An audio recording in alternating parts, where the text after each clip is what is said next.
Supreme court के फैसले ने पूरे देश के शिक्षकों में हलचल मचा दी है। अब सभी शिक्षकों को टीचर एलिजिबिलिटी टेस्ट यानी कि टीईटी पास करना होगा। यह अनिवार्य है। जम्मू कश्मीर और दूसरे राज्यों में इसका विरोध हो रहा है। सालों से पढ़ा रहे शिक्षक कह रहे हैं कि अनुभव को दरकिनार कर एक नई परीक्षा थोपना नाइंसाफी है। क्यों कर रहे हैं शिक्षक इसका विरोध, आइए देखते हैं इस रिपोर्ट में।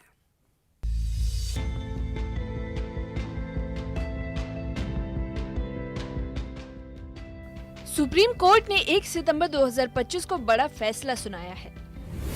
फैसले के अनुसार देश भर के सभी इन सर्वे शिक्षकों को टीईटी पास करना जरूरी होगा और सभी वही शिक्षक जो रिटायरमेंट से 5 साल दूर हैं, सेवा जारी रख सकते हैं। बाकी सभी शिक्षकों को 2 साल के अंदर परीक्षा पास करनी होगी, वरना नौकरी खतरे में पड़ सकती है। और इस फैसले से कक्षा 1 से 8 तक के लाखों शिक्षक प्रभावित हो रहे हैं। कश्मीर के शिक्षक सबसे ज्यादा चिंतित हैं। उनका कहना है कि 15-20 साल पढ़ाने के बाद अचानक एक टेस्ट से उनकी योग्यता नापना अन्याय है। कई शिक्षक उम्र दराज हैं और अब परीक्षा देना उनके लिए आसान नहीं। वे मानते हैं कि ये फैसला उनके अनुभव, मेहनत और योगदान को नजरअंदाज करता है और यही वजह है कि घाटी में शिक्षक सड़कों पर उतरने की तैयारी कर रहे हैं। इसमें जो हमारी जम्मू कश्मीर रियासत जो यूटी में बदल गई है, हम पूरे मुल्क में 2009 में राइट टू एजुकेशन यहाँ पर लागू हुआ था, मगर हमारी स्टेट में नहीं हुआ था। 31 अक्टूबर 2019 के बाद यहाँ पर राइट टू एजुकेशन लागू हो गया और उसके बाद अगर हम देखेंगे यहाँ यूटी में कोई रिक्रूटमेंट नहीं हुई है। एक्चुअली जो ये टीईटी टेस्ट है ये एस्पायरेंट्स के लिए है। अगर कहीं पर कोई SSRB या कहीं पर कोई बोर्ड या दूसरी कोई एजेंसीज यहाँ पर टीचर को लगाना चाहते हैं तो उसमें पहले टीईटी उनको क्वालिफाई करना है। ये टीईटी का मतलब है और वही एलिजिबल रहेगा। फिर वो लड़का या लड़की वो एलिजिबल वो कैंडिडेट रहेगा कि फॉर्म भरने के लिए, टीचर एग्ज़ाम देने के लिए। हम आपकी वसादत से अपने उसातिज़ा को, पूरे मुल्क के उसातिज़ा के साथ शान बान शान खड़ा है। हम ये एग्ज़ाम नहीं होने देंगे। इस विवाद का एक और पहलू है अल्पसंख्यक संस्थानों को मिली छूट। राइट टू एजुकेशन की धारा 23 के मुताबिक अल्पसंख्यक संस्थानों पर टीईटी लागू नहीं है। इससे सामान्य शिक्षकों के बीच असंतोष और गहरा गया है।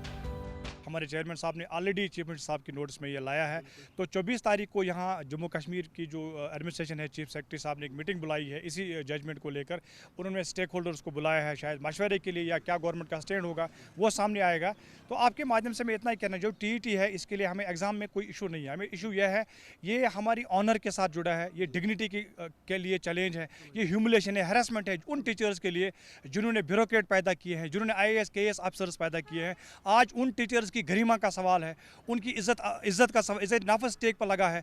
तो ये टीईटी जो है, सुप्रीम कोर्ट के हर डिसीजन को हम ऑनर करते हैं। वो बहुत बड़ा जो एक इंस्टीट्यूशन है मुल्क का, लेकिन साथ ही साथ उनको ये भी सोच लेना चाहिए कि इस ऑर्डर के साथ जो टीचर्स हैं, जो नेशन बिल्डर्स हैं पूरे मुल्क में, न कि सिर्फ जम्मू कश्मीर में, उनकी इज्जत बेइज्जती ना हो, उनकी हरासमेंट ना हो। शिक्षक संघों का तर्क है कि टीईटी पास रेट बहुत कम है, केवल 10 से 20%। ऐसे में लाखों शिक्षक बाहर हो जाएंगे और स्कूलों में शिक्षकों की भारी कमी हो जाएगी। और पहले से ही देश का शिक्षक छात्र अनुपात बहुत कम है, जो और भी बिगड़ सकता है। हमारा मुल्क के जो आईन है वो हमें राइट देता है, right to protest against exploitation. उस राइट का इस्तेमाल करते हुए पूरे देश भर में जो टीचर्स हैं, यूटी जे&के टीचर्स हैं, हम सड़कों पर आएंगे। यहाँ पर यूटी जे&के की बात करेंगे, ये 1.5 लाख फैमिलीज पर मुश्तमिल ये लोग हैं। हम सब अपनी फैमिलीज के साथ सड़कों पर आएंगे और ये जो ड्रैकोनियन एक ऑर्डर इशू हुआ है उसके खिलाफ हम फाइट करें। और लीगली भी हम तैयार हैं, अगर लीगली भी लड़ना पड़ेगा उसके लिए भी हम तैयार हैं।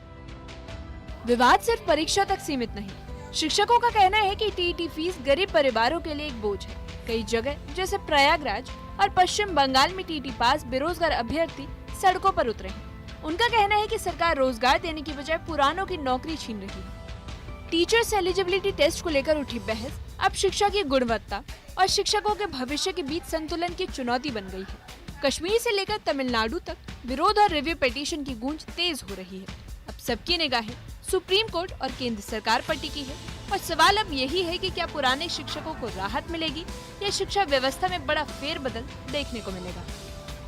न्यूज़ 18 के लिए श्रीनगर से सरोज कफील की रिपोर्ट।